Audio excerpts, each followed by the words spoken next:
losing a child of any age is any parent's worst nightmare. Yeah. What were those early days of grief like for you?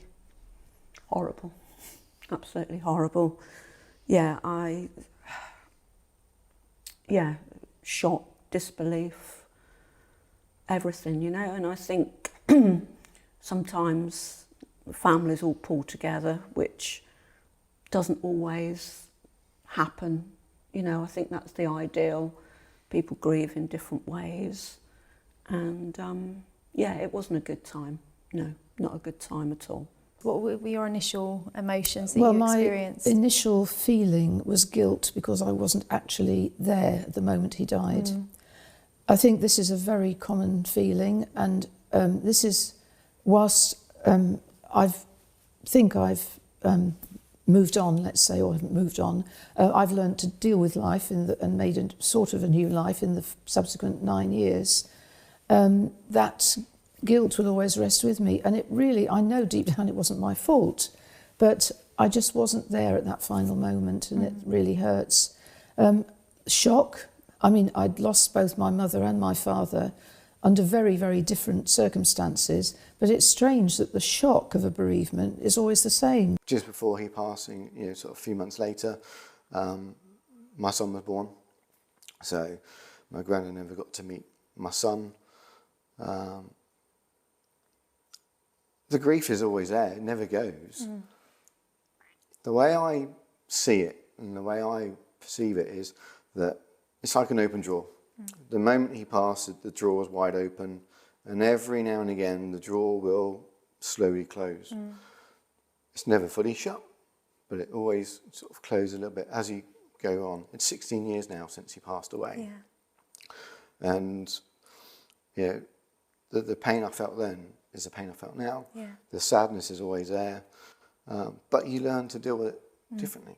That was awful, and that continued to be the same for quite a few weeks after. And I remember it felt like I lost my mind. You know, I didn't want to shower, and I wore his t-shirt and his tracksuit bottoms all the time.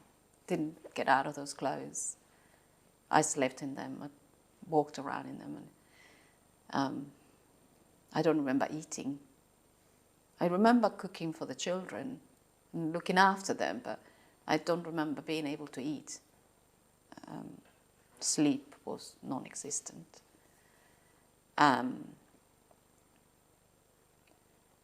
And people's platitudes made me angry. Whenever people would say things like, oh, he's in a better place, or things will get better, or, you know, just made me really angry. Yeah. I was very angry for a very long time. Yeah.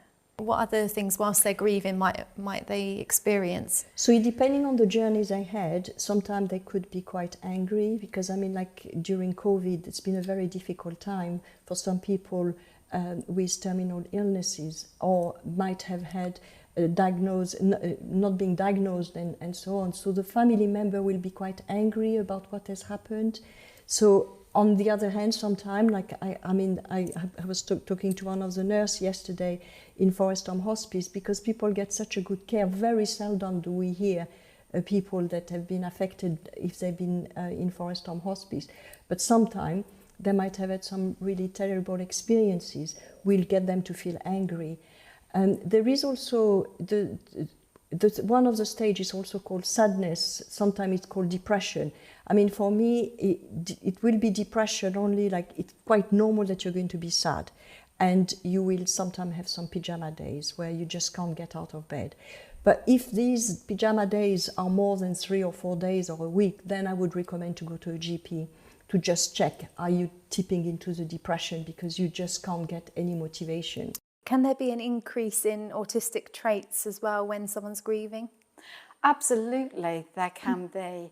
And that's where sort of the old strategies come. I've heard so many people sort of saying things like, well, they didn't cry, they don't care. When in actual fact, underneath, they're completely devastated, but they don't know how to show it. Sometimes recent research is understanding that where on the old viewpoint people used to think that autistic people didn't have any feelings, there's now an understanding actually that overwhelmed with their feelings, so they actually shut down. So yeah, old strategies can come into place. Things that, you know, cuddlies. I once knew somebody who, when they were younger, used to suck their thumb. Obviously, when we grow up, it's a bit more difficult to do that. So their coping strategy was actually just to chew their tongue when they became distressed. Please remember to like, comment and share this episode to help us reach more people. At Forest Home Hospice Charity, we offer this podcast and many other resources to support people through life's most difficult times. If our work has made a difference to you, please consider making a donation by visiting the link in the description. Thank you.